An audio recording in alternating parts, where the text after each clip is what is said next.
પાટણના ધારાસભ્ય કિરીટભાઈ પટેલ કે જેઓને હાઈકોર્ટ તરફથી મોટી રાહત મળી છે।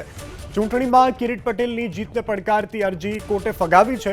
ભાજપના હારેલા ઉમેદવાર રાજુલ દેસાઈએ કરેલી અરજીને હાઈકોર્ટે ફગાવી છે। તો પાટણના ધારાસભ્ય છે કિરીટ પટેલ કે જેઓને હાઈકોર્ટ તરફથી મોટી રાહત મળી છે। ચૂંટણીમાં કિરીટભાઈ પટેલની જીત થઈ હતી। આ જીતને પડકારતી અરજી હાઈકોર્ટમાં કરવામાં આવી હતી અને આ અરજીને હાઈકોર્ટે જે છે તેમાં મહત્વનો ચુકાદો સંભળાવ્યો છે અને કિરીટ પટેલને રાહત આપી છે। ભાજપના હારેલા ઉમેદવાર રાજુલ દેસાઈએ કરેલી અરજીને હાઈકોર્ટે ફગાવી છે। ભાજપના હારેલા ઉમેદવાર રાજુલ દેસાઈએ કરેલી અરજીને હાઈકોર્ટે ફગાવી છે। તો પાટણના ધારાસભ્ય છે કિરીટ પટેલ કે જેઓને હાઈકોર્ટ તરફથી મોટી રાહત મળી છે।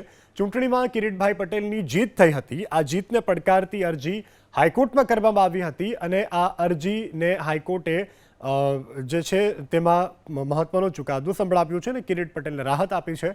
ભાજપના હારેલા ઉમેદવાર રાજુલ દેસાઈએ કરેલી અરજીને હાઈકોર્ટે ફગાવી છે।